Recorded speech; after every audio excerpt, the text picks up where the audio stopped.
You're with Clement Manyathela. 702. But right now, we start a conversation about the testimony of Witness E at the Madlanga Commission because it was quite important.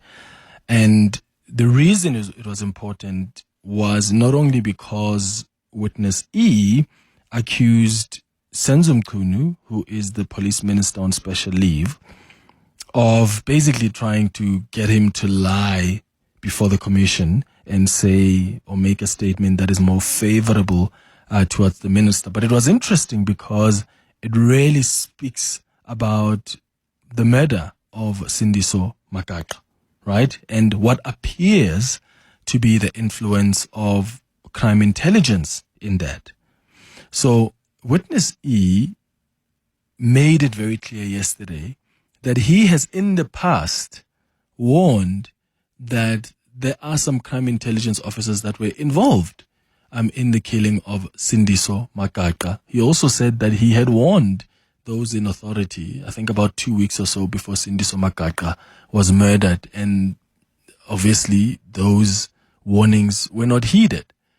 And what I'm going to do now is, before we speak to Thabiso Zulu, who is a whistleblower, who is in fact a friend of Sindiso Magaqa. He himself is a whistleblower and speaks on behalf of the Magaqa family on all matters related to the Madlanga Commission and the ad hoc committee. Before we speak to him, I want to play you a voice note of Karen Mon, who's a legal journalist with News 24. He was listening attentively yesterday to the testimony of Witness E. So she's going to explain to us, just so that we sort of frame our conversation before we speak to Thabiso. She's going to explain to you why this Witness E is, as we speak, in witness protection. And he's been there since, my understanding is 2019. She's also going to explain what he has said in the past, Witness E, what he has spoken about in as far as the involvement of crime intelligence officers in the murder of Sindiso Magaqa is confirmed. So let's start with Karen Mon, and then I'm going to bring in Thabiso Zulu in a moment. Witness E is in the witness protection program because he blew the whistle on the alleged involvement of high-ranking crime intelligence officers in the murder of ANC Youth League Secretary General Sindiso Magaqa in 2017. He has told the Madlanga Commission that he was made aware through his work as an undercover police officer that the murder was going to happen 2 weeks before it occurred, because he had infiltrated a cash in transit ring and actually recruited one of the gang's leaders as an informant for crime intelligence. On the evidence that he gave to the commission, this informant was given access to an AK-47 and a vehicle that was ultimately used in the murder of Magaqa. He said he had 2 weeks in order to raise alarm about the pending murder, and he had urged his commanders or his superiors to essentially take back the gun and the vehicle from this informant to prevent the murder. He said that warning fell on deaf ears, and as a consequence, he is now a witness in the criminal investigation into Magaqa's murder. We know, of course, that one of those implicated in that murder has now turned state witness in July 2025, last year. I think 2 days or a day after Nhlanhla Mkhwanazi, of course, gave that explosive press conference about alleged criminal infiltration of South African law enforcement. So the Magaqa story is very linked to the Mkhwanazi story. And of course, it raises a number of questions about the alleged involvement of crime intelligence officers in a very high profile murder. All right. So that is Karen Mon just giving us context and laying the foundation for this conversation now with Thabiso Zulu, who is a whistleblower, joining us on the line. Thabiso, thank you so much for making time for us. Good morning. Good morning, Clement, and to your listeners, and how are you? Sharp. Were you surprised at all with what Witness E had to say to the Madlanga Commission yesterday? I mean, he seems to more or less be aligned with what we have known, that there's always been a plot to take Sindiso Magaqa out. No, we were not surprised, and it was not a revelation for us. It was not a revelation for me and the family. Yesterday, we reflected on the matter after witness E had spoken, and we're not gullible. We're not having a short-term excitement around his testimony, and we're not suffering from any naivety around it. We've always known that the crime intelligence was involved. We've always known that the police were involved. We've always known that senior politicians were involved. Remember the fact that even among the accused who are currently in the dock, there are two former policemen, specialized unit of TRT. One of them is a state issue now because he is in the place of people that are mentally challenged.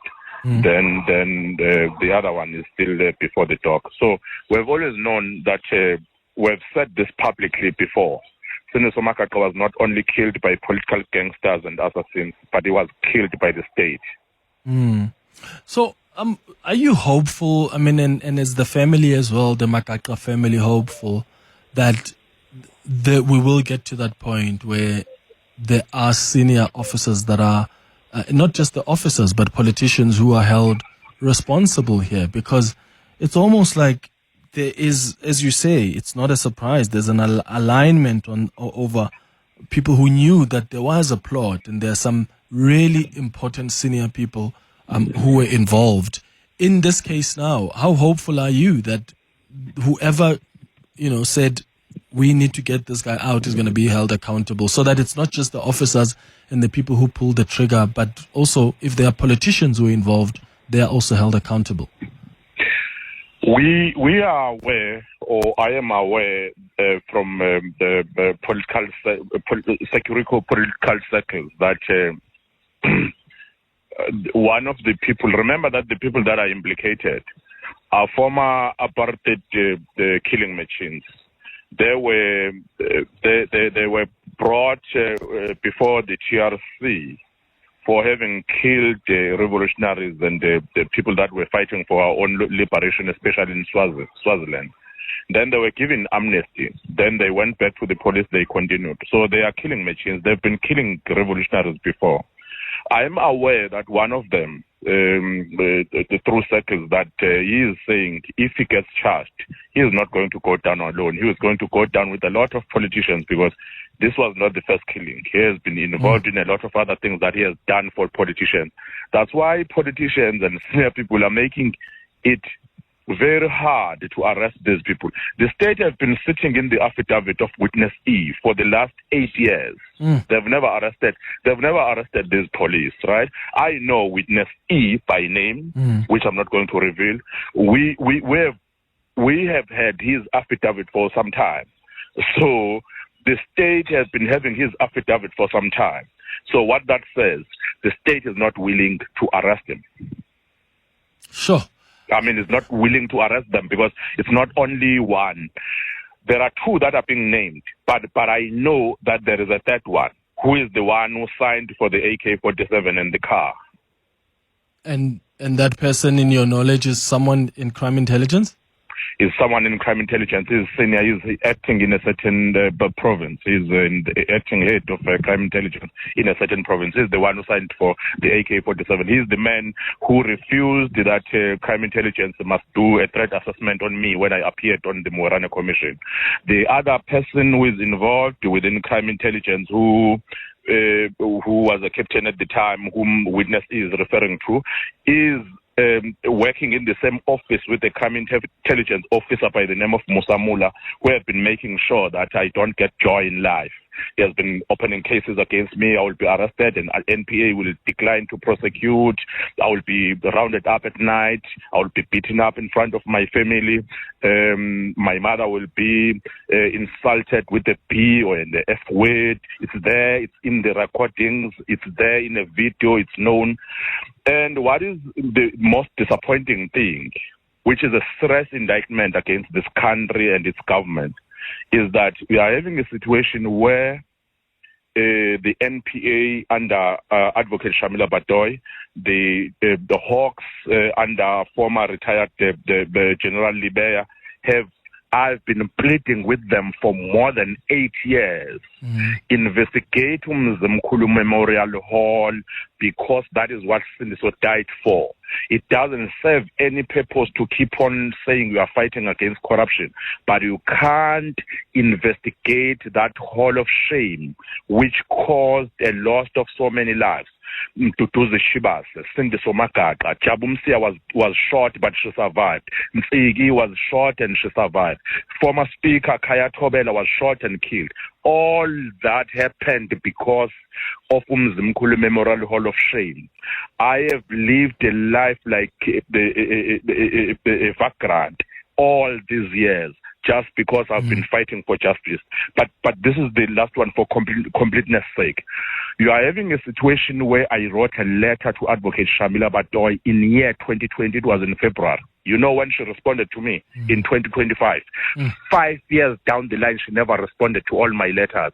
She only said after 5 years, we are doing something about it. Which makes it interesting, Thabiso, because anybody who, in fact, Googles your name will see that you've been talking about this for many years. And now what's interesting is that you also have politicians who now want to be seen like they've always been interested in justice. I mean, I wonder what you think when you hear of, one, what you've just said now, when you've got these senior prosecutors, the head of the NPA, that you wrote to and took so long to respond to you, or you hear of the story of how someone like Senzo Mchunu was also trying to get a hold of Witness E to understand what he has said before. I mean, all of this information they've had before, but it's almost like when it happens now, they want to be seen like, oh, we've actually done something about it, when they haven't moved at all. Look, the Sindiso Magaqa family have been failed by everyone and anyone who had to act. We said these things. I spoke in the memorial service. I mentioned the crime intelligence. I had no bodyguards or armed people behind me. I took an opportunity to say, let whatever is going to happen, but I'm going to tell the whole world. I told the whole world. My story and the story of Sindiso Magaqa have always been linked right after he was killed. And we are having a situation where people wanted to use this for their own benefit. But I'm not interested in the palace politics of the sons of Mchunus and the armed generals. I'm not in any of their camps. I'm in the camp of Sindiso Magaqa. That's all that I'm interested in. I'm not interested in all the periphery, the issues. I'm interested in Sindiso Magaqa's family getting justice. His mother is frail.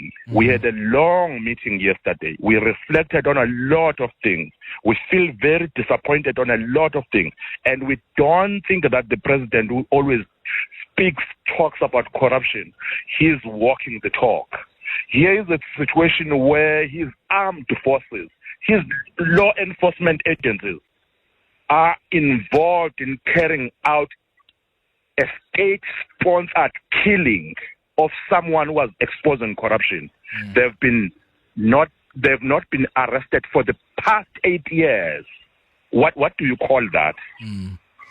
Thabiso Zulu, thank you so much for making time for us. And I mean, your frustration is absolutely understandable. I remember I started speaking to Thabiso Zulu back, when was it? Probably was it just around COVID time? But this is someone who has spoken in fact, in 2018. Yeah.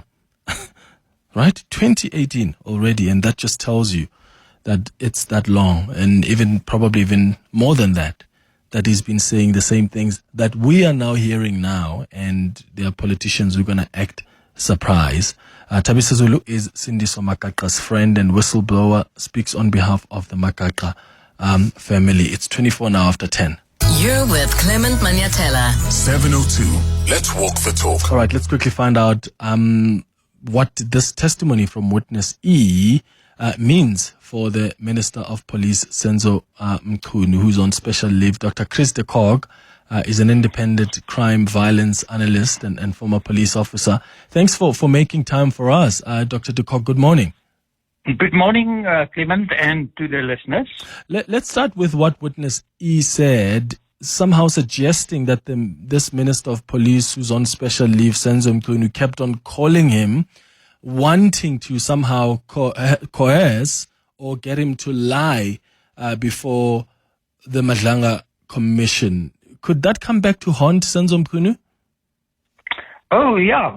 First, I want to say, look, everything which is said for the last 3.5 months is allegations. It still have to be proven in court. But I think if we I listened to the whole testimony of witness E, I think it's quite damning to the minister, and it will definitely haunt him somewhere in the future. And I think even the commission may decide to call him back, because clearly this is very serious. This is actually tampering with the witness and with evidence. And I think it's quite serious. I really think it's very serious.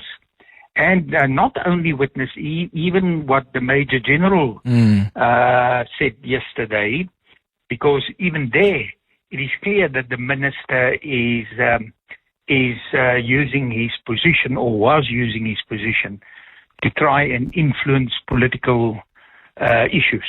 And where do you draw the line there? Because some ministers will argue that, well, I came into the office and let's use this Sindiso Magaqa case, for instance, as an example. A minister could argue that there hasn't been movement on this case, and that's why I took an initiative to approach either the KZN commissioner or the deputy commissioner to find out what's going on and to be updated on this case. But then someone else could also argue, well, you can get that information from the National Police Commissioner. So what I'm asking is, where do you draw the line so that the ministers themselves, who are the political overseers and not really involved in operational matters, can't just justify their involvement by saying, oh, but I wanted updates because I wanted these cases to move? No, if the minister wants updates on anything, operations, cases, investigation of cases, everything, he has to work through the National Commissioner. Actually, he will inquire from the National Commissioner. That is how it was when I was there in the police. He will send a request to the National Commissioner.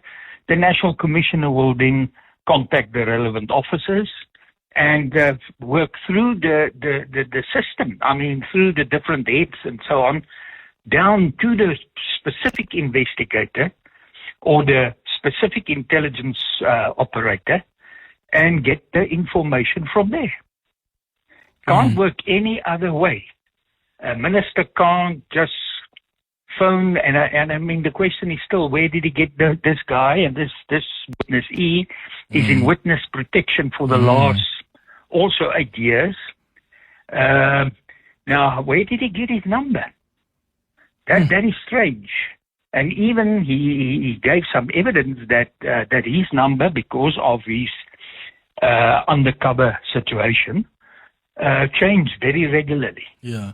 Are we ever going to get have stability in the SAPS, Dr. de Kock? I mean, my goodness, are we ever going to have a minister who gets along and has the support of the national commissioner, and the provincial commissioners get along, and you don't have a crime intelligence head who's fighting with the national commissioner, or a provincial head who's got issues with that commissioner, or the minister, or vice versa? Are we ever, and what do you think is going to take for us to have a functional SAPS that only focuses on protecting South Africans, which must be their primary focus, and not involved in just these catfights? Well, this is going to be a very difficult and long process. I think we can go there. First, you have to defactionalize. You have to take politics out of the police. Since the police became politicized and you have different factions, and it all started basically in crime intelligence. It started in crime intelligence in the late,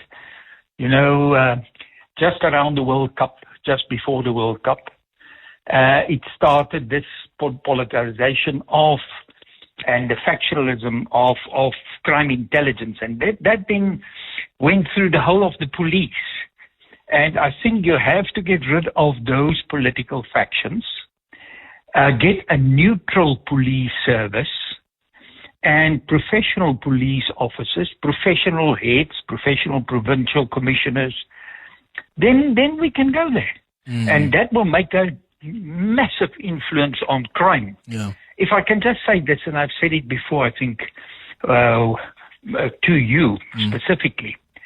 In the years 2003 to up to the World Cup, we had tremendous success against most crimes, but especially against murder, which is, one of the most stable crime tendencies, or the most trustworthy crime tendencies.